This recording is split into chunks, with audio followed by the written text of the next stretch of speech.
I'm Walt Garrison. I'm 31 years old, and I'm an old man. That's what 9 years of playing fullback for the Dallas Cowboys will do to you. You know, I spent 19 of those 31 years playing football. High school, college, and professional. It's been a great career. And these kids here, they're fixing to step out into that world. They're performing before 80,000 people here in the Orange Bowl at the punt, pass, and kick contest. And more than one pro football career has been launched in this kind of action. It's a career without much security. You learn to live with violence and danger, and you learn pretty early that it's a career only as long as you're better than the guy who's trying to take your job away.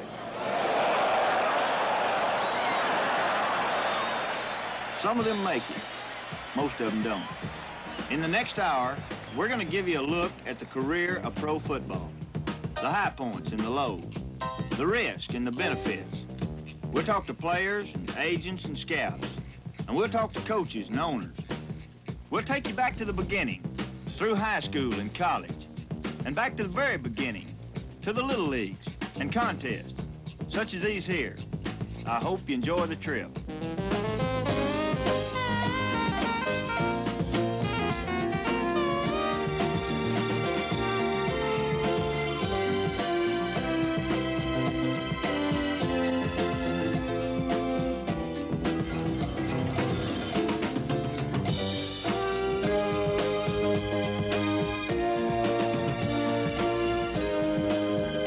It's Tough to Make It in This League is being brought to you by U.S. Tobacco Company, the people who make Copenhagen, Skoal, and Happy Days, the world's best-selling smokeless tobaccos.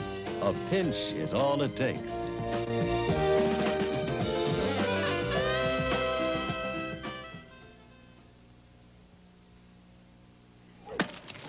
I'm Carlton Fisk, and I don't smoke, but I still enjoy tobacco. I've joined the millions of guys who use smokeless tobacco, like Copenhagen. Just a little gives me great tobacco flavor. Whether I'm swinging an axe in New Hampshire or a bat in Boston. So try Copenhagen, Skoal, or Happy Days Mint, tobaccos you enjoy without smoking. Hope it clears the fence.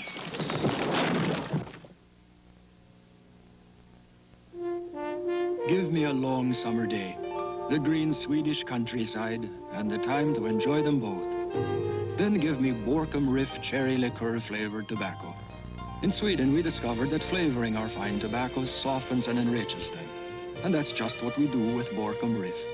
Cherry liqueur-flavored Borkum Riff is my favorite smoke, and one of life's simple pleasures.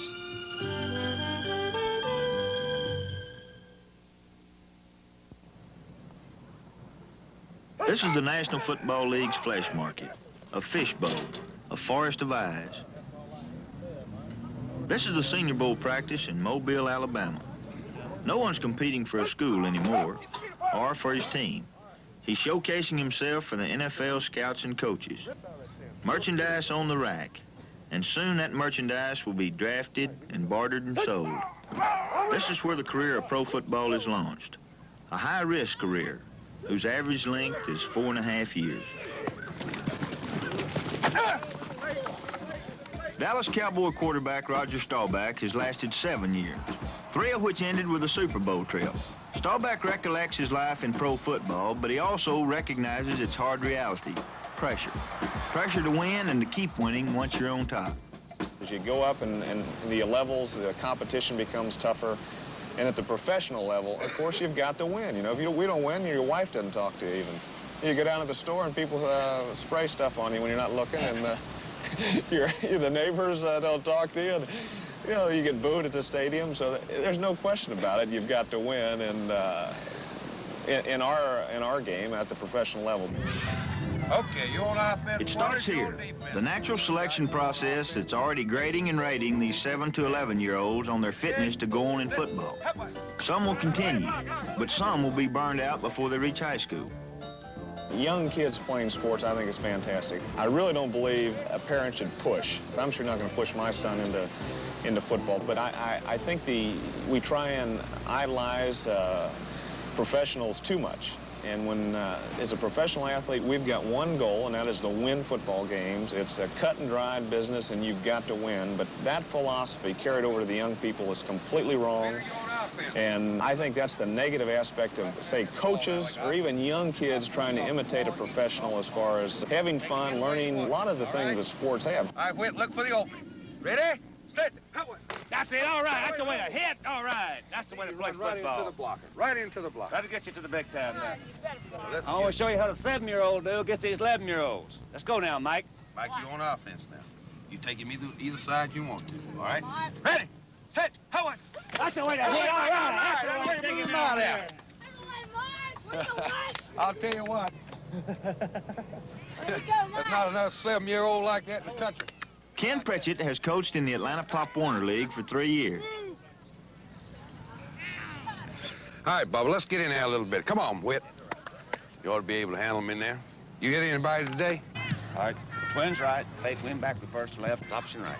Twins right. Fake wing back, reverse left, option right. I'm ready. Unless a boy likes contact, I don't believe he can play football. I mean, football's a contact sport. And if he don't want to hit, he better get a tennis racket or something like that. The game we're going to play Saturday is probably the most important game we'll play this year. The reason? If we beat this team, we're in a position to win the championship. Last time we played them, we beat them by 6 points. They've improved a lot. You know that. You're going to have to play one of the hardest football games you ever play because they're going to be coming after you. Are you ready to play? Yes! What's the name of this team? Rangers! Get him! Get him! A lot of children up here, just because their parents bought them a uniform and said you're going to play in the Pee Wee program or the little program, and they're really not interested in it. Of course, that shows up in their work. But the boy that really is sincere about the game of football, he loves contact and he does a good job. The Redskins beat the Little Packers 27-0, won their league championship and then 2 bowl games. They have become an efficient machine, and they have gotten their first taste of winning and the pressure that comes with winning. Way to go, Redskins! Go!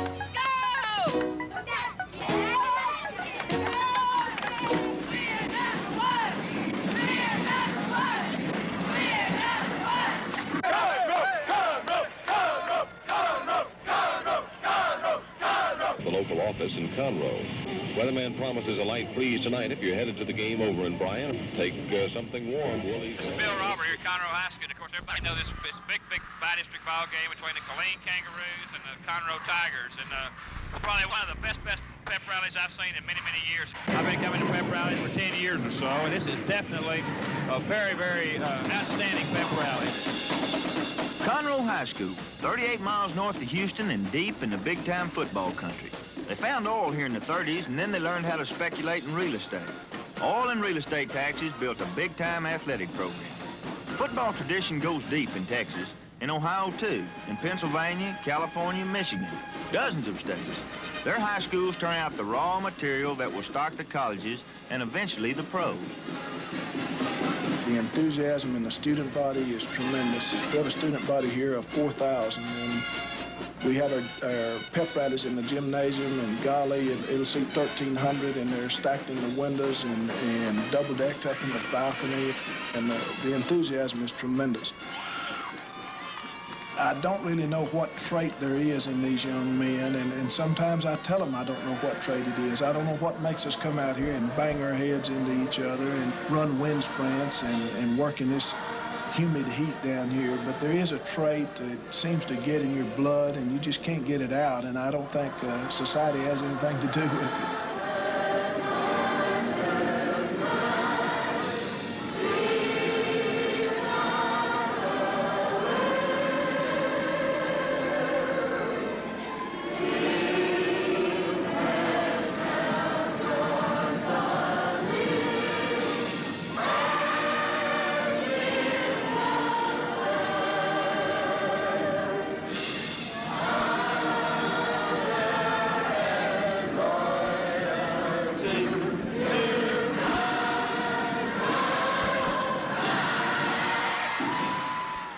People, let's get our prayer. Our Father, who art in heaven, Hallowed be thy name. I know young people are able to handle this kind of pressure. Gosh, there's pressure is much, much bigger than this being placed on these young people. They know that last year's ball club won the district championship. And the young men will put that pressure on themselves, that we've got to do at least what last year's ball club did. For thine is the kingdom, the power, the glory forever. Amen. People, we got about 5 minutes to kill. Several things I want to tell you. Number one, don't panic. If something bad happens out there early, don't panic. Keep your cool. We've been behind before. We've been way behind. Just don't panic. We've waited too long. Seniors in here to work 6 years to get to this point. I don't think you're ready to quit playing football. Hang together. Hang together and love each other out there and just keep going. We'll get there.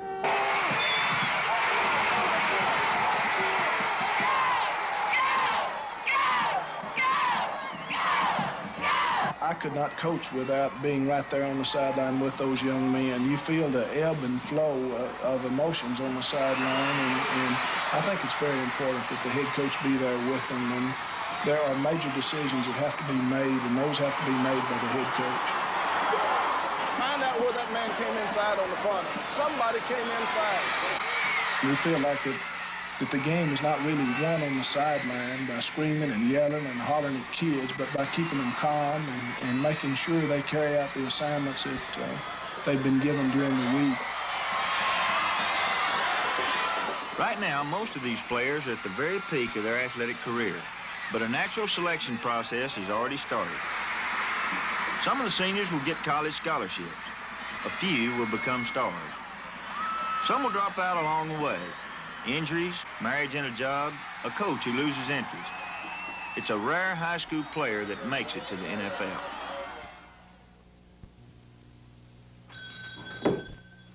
Yes, sir. Oh, you'd like to start smoking a pipe? Well, this is a Dr. Grabo pipe. They're all mechanically pre-smoked, already broken in so you can enjoy them right away. And they come in a lot of styles and colors. And this is Borkum Riff tobacco. It packs easy and burns well. It's a smooth tobacco, and I think you'll like the taste and the aroma. Borkum Riff tobacco, Dr. Grabo pipes, made for each other. Hi, I'm Walt Garrison, and I don't smoke. But that doesn't mean I can't enjoy tobacco. So I use smokeless tobacco, like Skoal here. Just a pinch between my cheek and gum gives me real tobacco pleasure, and without tying up my hands. So go smokeless with Skoal, Copenhagen, or Happy Days Mint. The tobaccos you don't have to smoke to enjoy. Just borrowing your horse, Walt. Hey, get your own horse. Hope I didn't hurt my hat. The University of Virginia, with its classic campus and low-key approach, scored a recruiting coup when it snatched Scott Gardner away from the dozens of schools that were after him. He ended up a big-time athlete in a small-time program. Everybody that plays football or any athletics, they have dreams of being the best. If you don't have the drive within yourself to want to be the best, I don't see how you can participate and compete with other people. In 1975, their coach, Sonny Randall, promised the alumni a 500 season. You can fire me if we fall short, he said. The year ended at 1-10. He was fired. Gardner was one of the few bright spots, a tall, quiet, poised quarterback who had never known any other position on the field. He'd been a star since he was 9. His whole life seemed pointed toward a big-time football career. This is 11-year-old Scott, a shotgun passer for the Ringling Redskins in Sarasota, Florida. Don Gardner started filming his son as a 10-year-old Little Leaguer. Scott's ideas about a career in football probably started when he was probably 9 years old. I mean, at that particular age, he always thought he was going to be a professional football player. We just kept him that way. And from then, it was just go, go, go. 1, 6, 7. In January, the Hula Bowl and the Senior Bowl wage a bidding war for the top college talent. Scott Gardner was picked for the Senior Bowl. The Hula Bowl can offer Hawaii. The Senior Bowl offers Mobile. Miserable winter weather and the lingering smell of paper mills in the air. But Mobile is where the scouts come. This is where the money is. The Hula Bowl is fun. The Senior Bowl is work and pressure.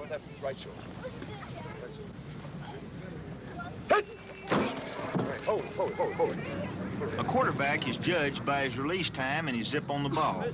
Coaches such as the 49ers' Monty Clark try to look at everyone. This is the first chance that we have to get out and actually see them as we stay on the hoof. And, of course, you can see them in the films and read the reports on them, but to actually get out and really look for intangibles at this point, I'm sure, even though they look very casual and unaware, I'm sure that they are aware of they're being observed very closely. Right there. That's good. All right. That way. That's good. You don't ever want to blow a play or make a mistake because they're watching. If you do, they see it. But by the same token, if you do something good, you know they see that too.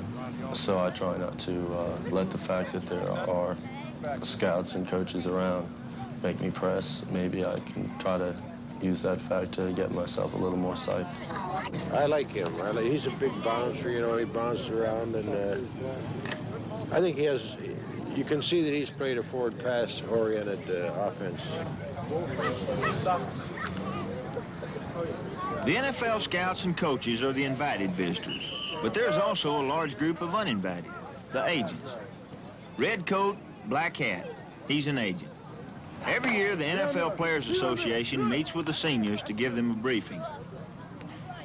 Our organization... The speaker is Dick Bertelsen, the Players Association's assistant director. We're concerned about the problem of people who are representing athletes who don't know the system, who, in effect, take the athlete's money without the athlete realizing what's really happening. As a service to you, the NFL Players Association will tell you what it knows about any given individual. Bertelsen's group is the union for the NFL players. They negotiate a bargaining contract, fight major battles with team owners, and inform players about people who try to make money from them, like agents. But with this in mind, we just want you to realize that there's a lot of things you have to be careful about at this stage of your careers. And one of them, of course, are agents who want to represent you in the upcoming NFL draft. Don Cronson, Roundball Enterprises Incorporated. His office is a room in his apartment in Teaneck, New Jersey. Personally, it affords someone like me, an agent lawyer as it be, the opportunity to see a large number of very fine players at one time without traversing the countryside many different points. A first-round draft choice can support an agent for a year. It was somewhat of a coup when Mike Carroll, an agent from Massachusetts, got 3 of the South's players up to his hotel room to listen to his sales pitch. Scott Gardner, quarterback Richard Todd, and guard Tom Glassick. I wanted to get us together today in order to present some of my background and philosophy, and I want to try to summarize that as neatly as I can. I've been in this business. Every agent that I've talked to, I've been wary, and I've tried to see whether I think this guy is sincere or whether he's, out to make a quick buck off me. And if I ever get that feeling, then, I'm not going to be talking to that agent very long. Say, how much do you charge? My fees are based in the following manner. I charge 5% for a #1 draft pick, 4% for a #2 draft pick, 3% for a #3 draft pick, and 3% from that point on for all rounds, except that the only half of it is due upon signing the contract from the 4th round on down, and the other half is due when you make the team. Does that percentage come before or after taxes? It comes before taxes. It's based on your gross contract. Is that just bonus or bonus and salary? It's based on both the bonus and salary, but paid out of the bonus when you get paid. If an agent is big enough, he doesn't have to come down to Mobile and scuffle. This is the suburban Chicago home of Jack Childers, whose clients are the aristocrats of professional sports. Kareem Abdul-Jabbar, Dick Butkus, Johnny Bench. Their contracts and many more like them have stocked Jack's wine cellar.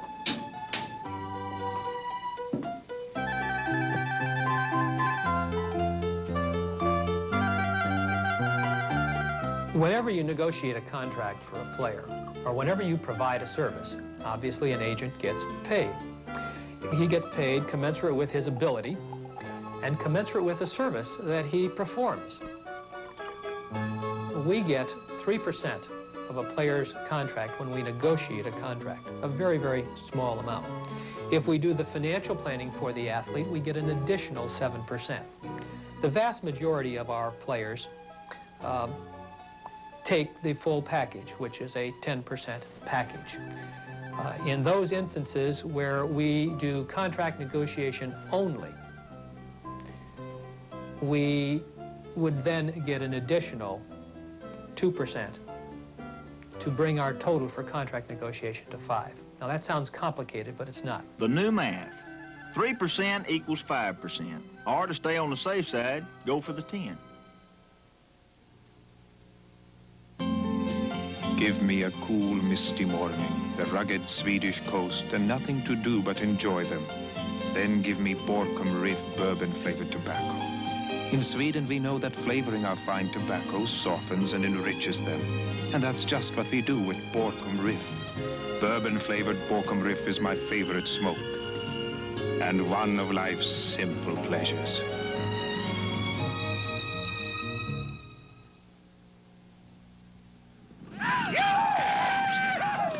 I'm Walt Garrison, and I don't smoke, but I still enjoy tobacco, smokeless tobacco, like Skoal here. Just a pinch between my cheek and gum, and I get full tobacco pleasure.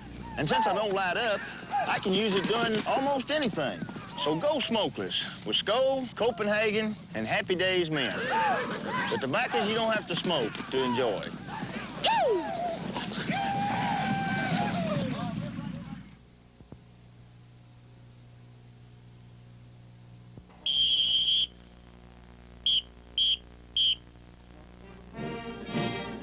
Sunday, January the 11th, 1976, Mobile, Alabama, the Senior Bowl.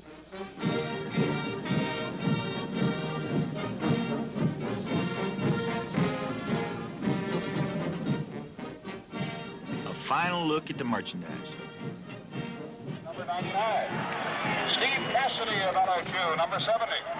Number 97, Charles Pilyaw of Texas Southern.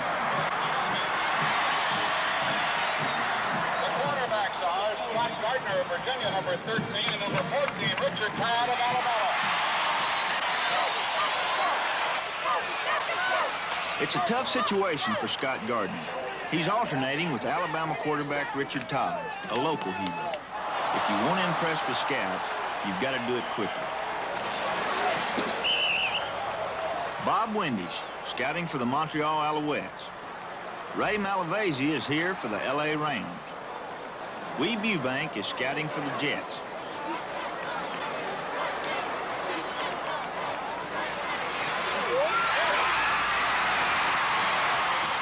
Scott Gardner didn't have a great game. He didn't have a poor one. He was so-so. But he's just played his last game as a collegian, a game that has been called the dress rehearsal for the greatest lottery in sports, the NFL Draft. First choice in the first round by the Tampa Bay Buccaneers, Leroy Selman, defensive end. The NFL College Draft was held 2.5 months late this year. It gave the scouts a longer time to second-guess themselves, it created extra pressure on the players, and it gave the rumors a chance to take hold.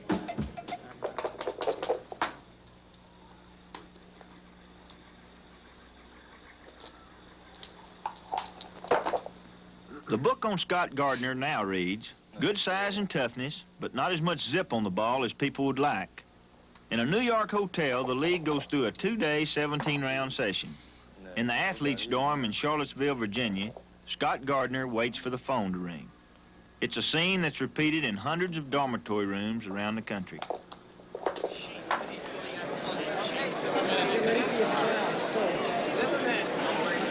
Ready for the crowds, Al.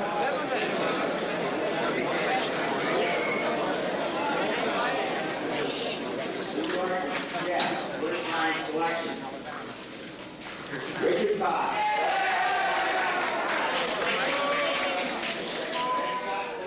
Richard Todd, Scott Gardner's teammate in Mobile, was the first quarterback chosen. Tom Glassick, a 245-pound guard and Gardner's teammate at Virginia, was taken by Denver 9 picks later, a surprise first-round choice.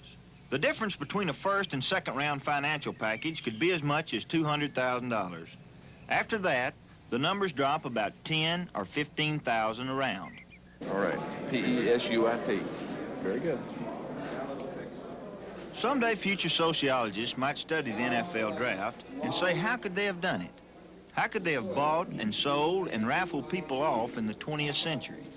But so far, no one has come up with a better system to keep the rich teams from taking the whole pot. Okay, Dallas took Wally to Seward.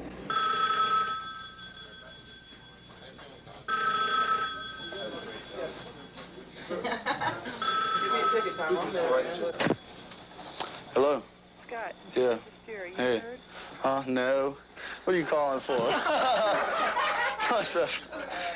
No. I decided I wasn't going to, but I just couldn't. I didn't know whether you tried to get through or what. No, I told you I would call you. Yeah, I know. How's school? Do you have any idea how many rounds it's been? It's in the second round now. Tom got Only drafted. in the second? Yeah. Tom got drafted in the first round by Denver. Oh, did he? Yeah. Denver what? Denver Broncos. Doesn't matter Denver or what. Hello? Hello. Hey. Yeah, what's happening, Chick? What's the word? Nothing, man. I thought you was the phone call. No, no word. It's last I heard they were in the third round. Third round? Yeah. The Glass went in the Glass went first round. yeah. First round Denver. He's fat, man. Hello? To Mike? Sure. Hello? Is Scott in? This is he. Scott, Hey. it's me. Oh, hi, Mr. Meade. You haven't heard anything? No, I haven't heard anything yet. Wasn't it something by Vlasic? Yeah, Glass got picked in the first round. He was by Denver. By Denver? Yeah. Right.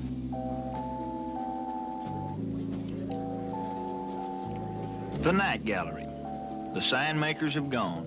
So have the crowds. Scott Gardner had expected to go sometime in the first 5 rounds, but now they're into round 6, and the phone still hasn't rung.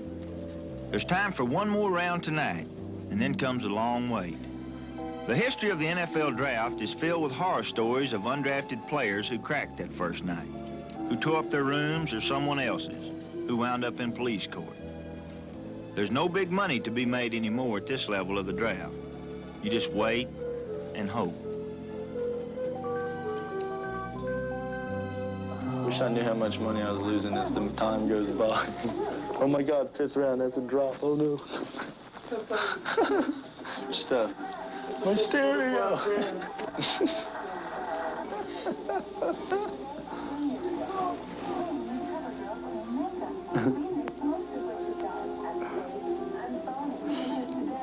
When I answer the phone, if it's Ernie, I'll just say, well, Scott's not here. He moved to Canada. He's talking to the Alouettes. It's the second day, and the 8th round is about to begin. Only 8 quarterbacks were selected the first day. The scouts have decided it's an off year for quarterbacks.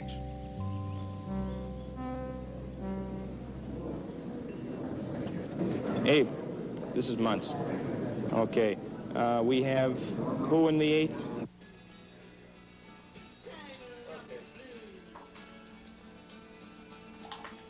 Scott Gardner. Okay, is that Gardner? Okay.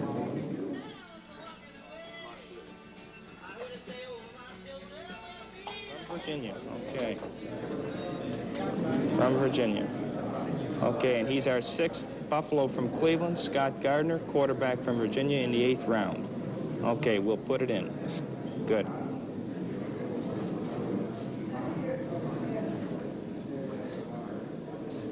And you're going to be contacting him then?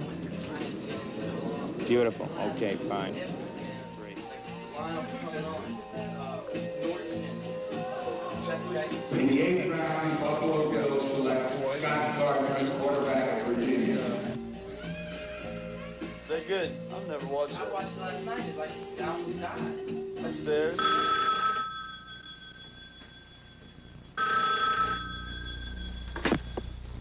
Hello? Scott Gardner, please. Yeah, this is he. One moment for Bud Thomas and the Buffalo Bills. All right.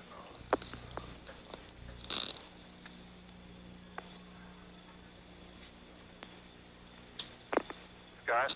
Yeah. This is Bud Tallman. I'm the public relations director of the Buffalo Bills. Uh-huh. We just taken you in the draft. I don't know whether you're aware of that. No, I'm not. Well, we're glad to have you. That's good. I'm glad to be drafted by the Bills. The Bills Girls have two young quarterbacks, Joe Ferguson and Gary Moranzi.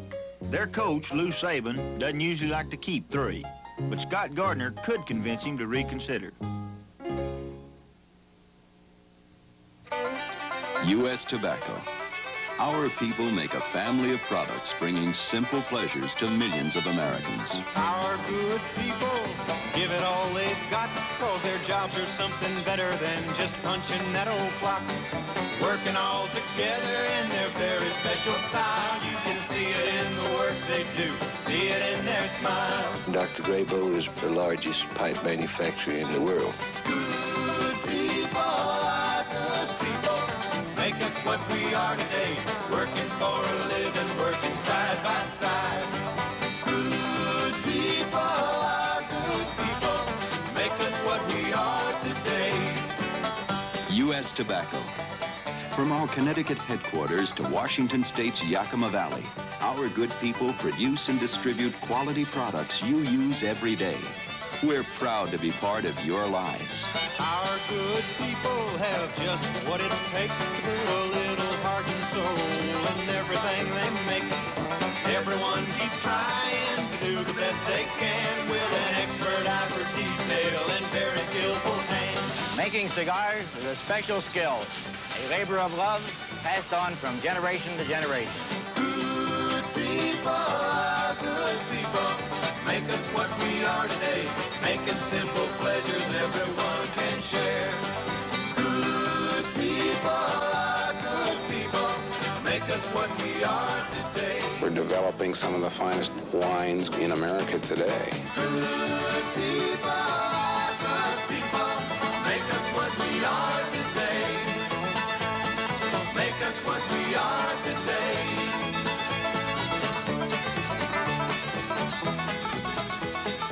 Good products from good people. U.S. Tobacco Company.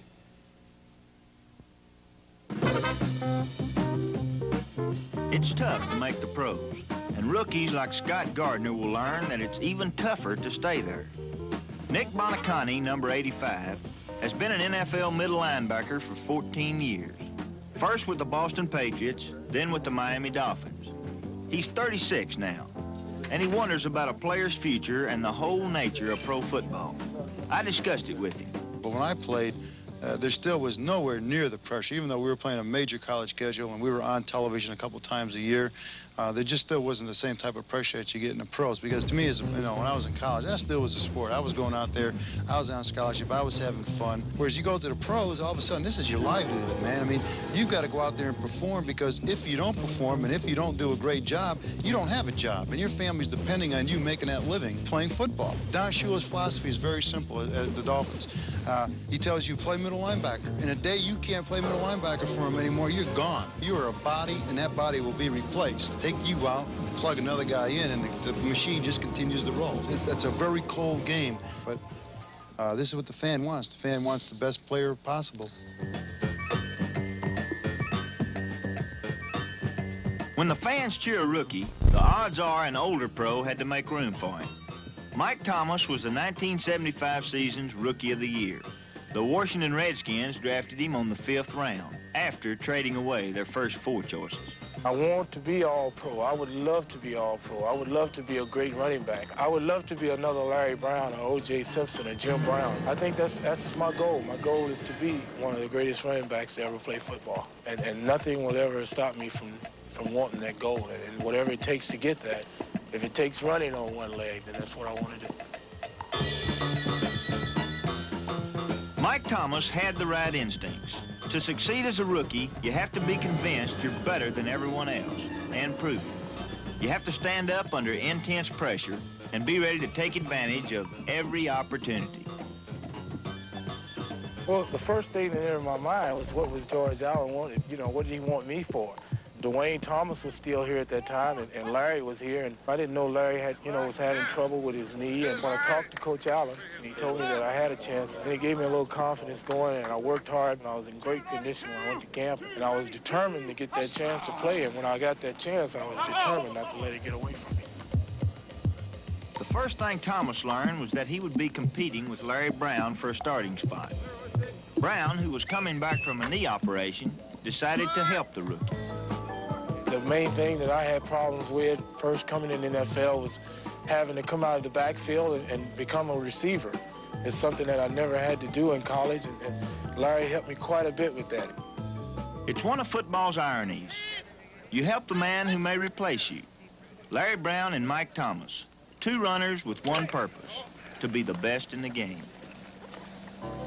It's been said that it was only a matter of time until the percentages caught up to Larry Brown, that you can't keep taking 250-pound hits on a 195-pound body.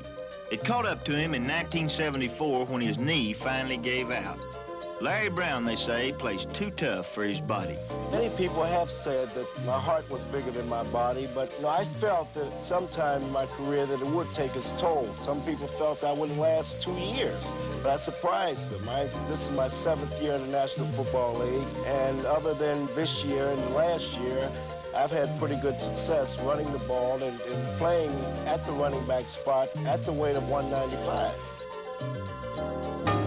So I've surprised a lot of people, but eventually it catches up to you. Larry Brown won't talk about it, but in the back of his mind is the big bandage that wraps his right knee. One day last fall, he sat down in the Redskins film room and watched himself as a rookie against the Giants, his first 100-yard game as a pro. He saw himself as a raw, unproven talent, but he also saw a pair of 22-year-old legs that had yet to feel the surgeon's knife. It is a funny feeling watching myself as a rookie. I'm watching my lineup and my stance, and I think I'm a little bit clumsy here, and I'm leaning into the holes. My legs felt much stronger than they do now. Those days I was young and I was cocky, and I was determined to go out and try to be like a Gale Sayers, a Jim Brown, or a Paul Hornung, or a Jim Taylor.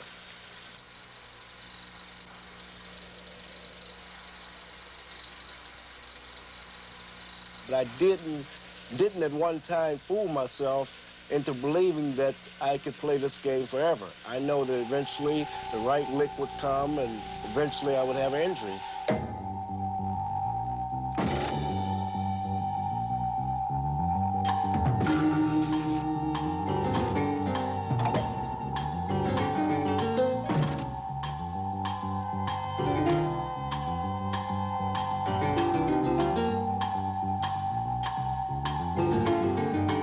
If I had the whole year off, I'd probably heal. But, of course, in football, you only have 6 days to heal before the next game. So it's something that's hard to do. They risk injury every time they step on the field, but nowhere is the risk higher than on special teams. This is Mike Adamle, a wedge buster for the Bears, a special teams artist at 5'9", 195. There's no security in Mike Adamle's job. At 26, he's already on his 3rd NFL team. General managers feel they can always find hungry ball players to run downfield and bust wedges. Yeah, special teams it's kind of a weird phenomenon. It's really not football when you look at it. If you were to take it out of the game and put it in a separate arena, you'd find that it really doesn't look like football at all. It's more like the days of the Romans and the Lions and the Christians, and it looks like a little bit like demolition derby as well. A lot of high-speed velocity hits. Players seem to be much more into it. I can remember about 4 years ago that we were playing Oakland, and I was on the kickoff team, and I was watching their players line up, and normally you know what a normal grim face of determination looks like. And you also know what somebody who's fired up for something extra looks like. And they had about 3 or 4 guys that had their eyeballs in the back of their heads, and foam was coming out of them. They looked like 4 of them had hoof and mouth. And I knew, and a couple of my buddies just looked at each other, scratched their heads, and we knew we were going to stay away from those players. It's sure crazy out there sometimes. As a football player, in my future in the NFL, it's kind of a year-by-year thing with me. I'm really happy that I've survived 5 years. I've made it through 5 years. I'm the type of player, being 5'9" and 195, that the computers tend to regurgitate out of their banks. And every time I stand next to some guy that's 6'2" and 230 with, bulging biceps and lats that cause a total eclipse, the coach is he's gonna take the other guy, until he finds out he can't do the job. I've often thought of the game of football as one big let's make a deal, and Pete Rozelle is Monty Hall, and the rest of us are a bunch of guys dressed up like radishes or carrots or other idiot-type things, and we really don't have any say-so over where we go or what's going to happen to us. And maybe that's one of the reasons guys are trying to establish a union. I know it hasn't gone anywhere, but sometimes it doesn't seem like it's much of a life. You really find out that unless you're some kind of superstar like O.J. Simpson or Namath, that you really are nothing but chattel, and that you can be bartered and sold at a drop of a hat. And I think if you keep that notion in mind, then you're better able to survive as a football player and survive the rigors, the mental rigors anyway, of what it takes to play professional football.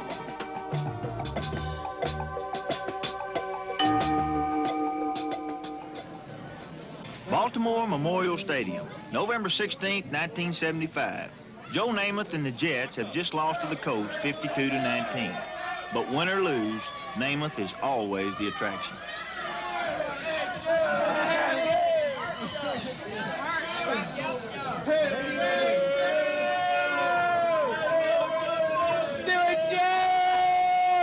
Over the years, there has been some adulation toward me or bestowed on me, and it's a trip. It's really good. I mean, sometimes it can possibly get hectic when there are a lot of people around, but also you have to remember that football is entertainment.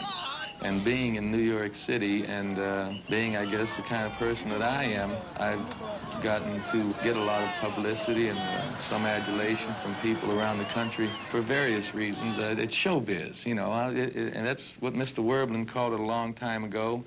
And I guess because of Mr. Werblin and my being in New York, that's why a lot of people know me. I can play football. I've played well a lot of times, and that complimented it. But my status certainly was aided by the fact that I was in New York City and with a man like Sonny Werblin. The Jets had the highest paid player in the NFL last year, and the lowest. Lou Picone, a tough nut from South Jersey, a former amateur fighter. His job is basically the same as Mike Adamley's, except that Picone does it at 180 pounds. For this, the Jets paid him $12,900 last year. The $16,000 league minimum minus 10% because he played unsigned, minus the $1,500 he was docked for missing 6 days as a holdout. He earned his money. Special teams is like being a shooting gallery, and you happen to be the target. You guys are going to go down and give up the body. I try to do it with finesse and try to come out of it. Impact for me, being 180 pounds, running to somebody 250, 60 pounds full speed, it could be detrimental to your health. As far as my income for last year, it was rather low because they figured that only being a special teams man, you're not worth as much as, say, a starter is. I feel that there shouldn't be the discrepancy made between a personal and special teams, especially when you're very active on them. And the starting position. Well, I've asked myself if I should stay in this game or should get out of it for the money to make. And if you're not secure in another job in the off season to make some more income, you try to spread whatever you make during the season over a 12-month period. It's difficult. He's being compensated. He feels he's entitled to more. He is in discussion with the general manager, and before the season is over, before the next season starts, he'll be signed and compensated based on what the general manager feels he's entitled to. We have to pay a player what we think will properly reward him for his services, but not enough to cause him to become smug and complacent and somehow subconsciously not to give his best effort. In 1974, Joe Robbie's Dolphins earned an average of $62,000 per man. This made them the highest paid team in football history. We have to judge each individual case on its merits. I think fairness and equity in the pay structure within a team is more important than the amount of salaries that you pay. As far as what a person makes, I'd say it doesn't bother me because of the fact that I feel if you can get what you can get, more power to you. But I don't believe it should be the discrepancy between that much of a distance between some people and other people because you're all subjecting yourself to about the same thing. You will always find some disgruntled waiters in restaurants that don't feel they're making enough, but these players are all being well compensated. In late June, Picone signed a one-year contract for $33,000. He had been a free agent for a month and a half. I'm not late. Yeah, you late, man. Got them special teams.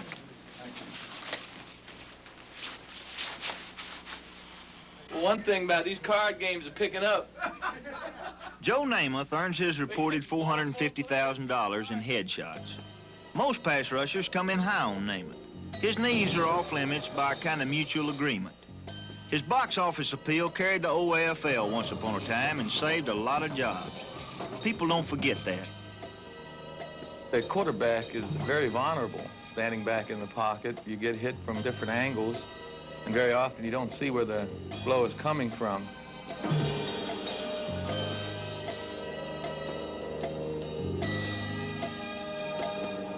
Every time I've been hit, it happens so fast that you really don't have a chance to think about an injury or if you'll be able to get back up. You'll know soon enough if you can get up or not.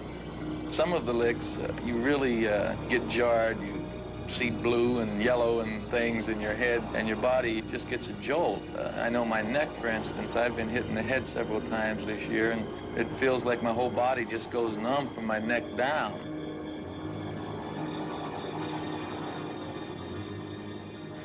Most of the time, really, you don't have a chance to think about it. You do feel the blow that's delivered by a defensive lineman, and if you can get up, you get up. If you can't, you can't.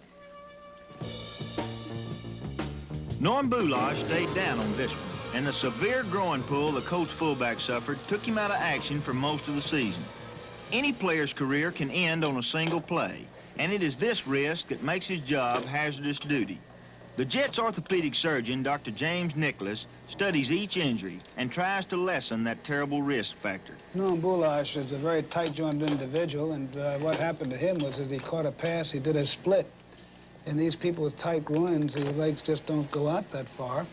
And as a result of that, as he rotated his body, he tore the muscles in the groin. When I came into professional football, I had no idea, having been a fan, watching from the stands, and having played in high school and some in college, what goes on in that football field. I never knew about the amount of contact, the turmoil that exists in the field, but I was amazed also at how the human body can adapt itself with great strength to do remarkable things.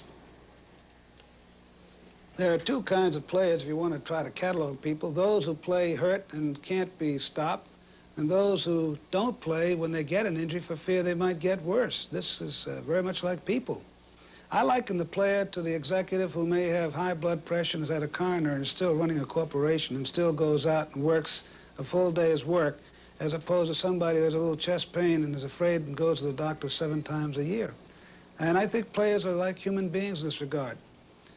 Players are more intelligent, like everybody else. There's much more exposure. They know a lot more about fitness and conditioning, but they still have the human factor of earning a living, and so they've got to play, and they've got to make that judgment.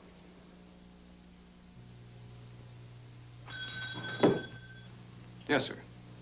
Oh, you'd like to start smoking a pipe? Well, this is a Dr. Grabow pipe. They're all mechanically pre-smoked, already broken in so you can enjoy them right away. And they come in a lot of styles and colors. And this is Borkum Riff tobacco. It packs easy and burns well. It's a smooth tobacco. And I think you'll like the taste and the aroma. Borkum Riff tobacco, Dr. Grabow pipes.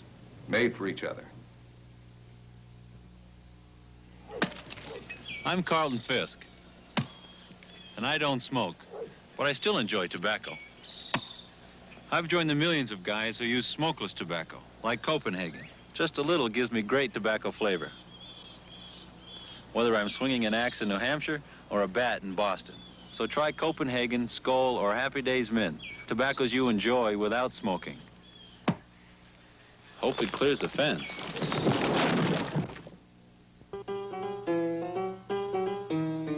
Every player is haunted by the constant fear of serious injury, but there's also a more subtle pressure at work, the fear of old age. Sometimes a coach on a youth kick will clean house. It happened to Ron McDole at Buffalo, to Billy Kilmer at New Orleans.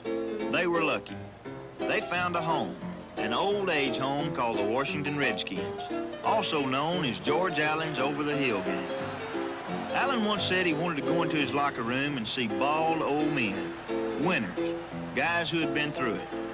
Kilmer had been through it. He survived major injuries, a youth kick at San Francisco and a house cleaning at New Orleans. He survived to lead the Redskins to 4 playoffs in 5 years. Every year, people say Allen's over-the-hill gang is due for a collapse. Somehow, they never do. Well, I think if you have the right type of older football players, that's the key. See, some clubs have used older ball players, but they weren't the right type. I think if you have the Jack Pardees and the Ron McDowells and the Richie Pettibones, the Lenny Hosses, the Billy Kilmers, the Pat Fishers, and I've left out a few. If you have that type, now you've got some winners. They work hard, they have a good attitude, they know what it takes to be successful. Age has its privileges in Washington. One of them is the special old-timers bench. Jack Pardee, a former Redskin old-timer, talks about it. Number one, to qualify to sit in that bench, you have to be over 30 years old. And once you get to be that old with the Redskin team, they keep the younger players on the special teams. So they're on the field first, and then the quarterbacks and centers get out, or the field goal kicker. So there's always about 10 players that aren't involved with some other phase of the game. Well, those are too old to take part in that phase of the game. They sit out there and watch the young guys work, and then they all start their calisthenics together. Well, a lot of times we sit here because the wind comes from the north, the cold winds, and this will, you know, break the wind for us. We'll better sit out here and we can get warm before we have to get out there in the field. Get Lenny. Hey, Lenny, come here. Lenny, here he is, folks. Len. What's your comments? Real old offensive ball player. Tell them about your real old offensive line. They wanted some comments on You and Sweener, 18. what it means to you to be a Redskin. To be a what? An old Redskin. To be a what? An old Redskin. Are we Redskins? Redskins? Huh? Or is that who we're with now? Gee. Now that Jim Otto's retired, you have a chance Well, to win top 4 Saints, in the league. Buffalo, Redskins. I tell you, in Washington, when that name kind of caught on, actually, I think the players, we gave ourselves that name, and it kind of caught on with the other people, is the pride in the older group. So what they do, by calling themselves old or over the hill, the young guys will underestimate them, and they set them up for, it's part of that con game they're working. Well, what does it mean to be old? Why are you still in the game? Who are you? My bank, who are you? Banker? Who do you think you are, Bud Palmer? Some guys are over the hill at 21. Right. And some guys are never over the hill. Yeah, that's our next biggest problem after Oakland. What's that? What expansion team do we all go to next year? What if George offers an expansion list and there's no takers?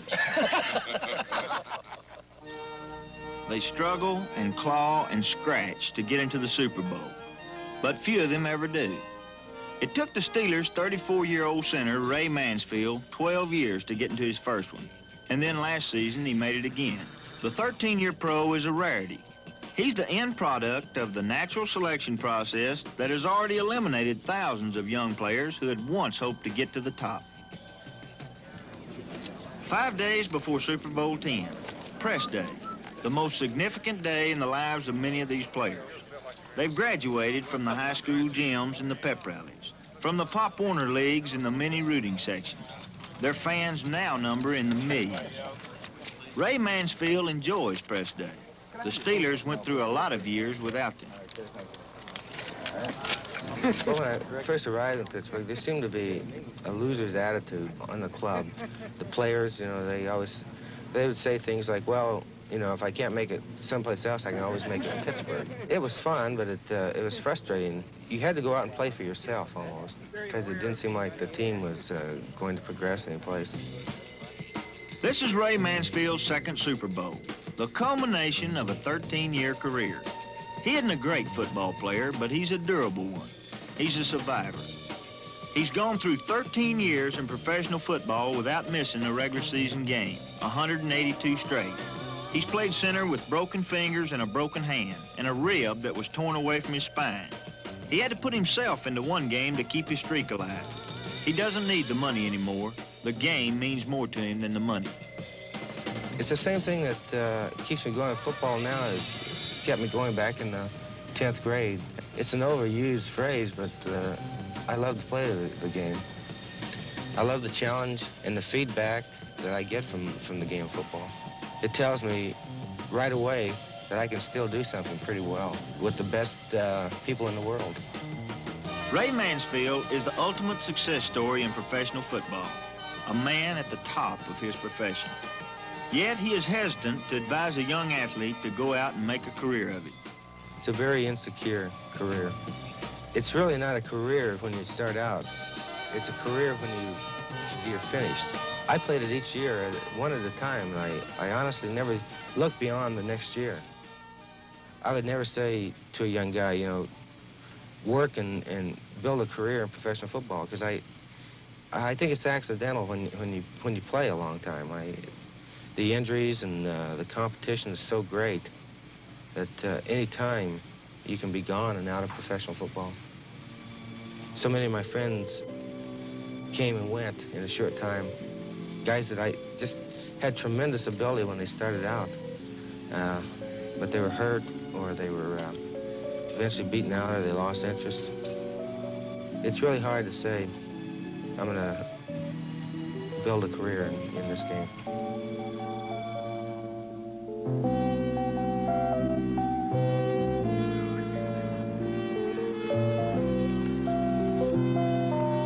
It's over now. Another year, another season. But tomorrow it all begins again. Owners analyzing their profit and loss, coaches and general managers on the phone, trading and dealing. The agents putting their packages together. And the scouts mapping out new itineraries. And then there's the guys who play the game. Veterans wondering if they'll be able to make it through another year. And the rookies dreaming of the golden times ahead.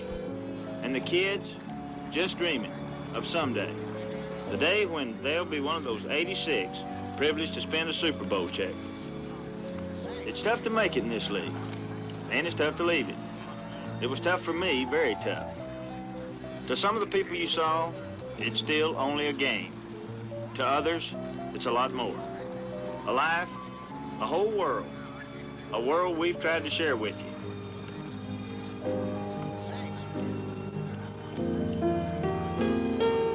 It's Tough to Make It in This League has been brought to you by U.S. Tobacco Company, the people who bring you Borkum Riff imported pipe tobacco and Dr. Graveau pre-smoked pipes.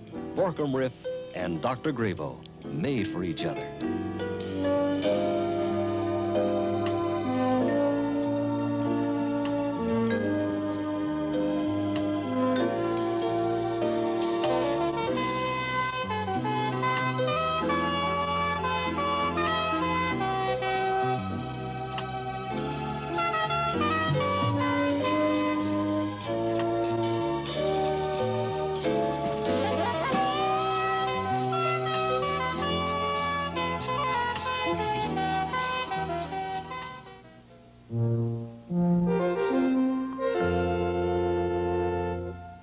The preceding was a presentation of ABC Sports, recognized around the world as the leader in sports television. This is ABC, the one to turn to for action. Zebra,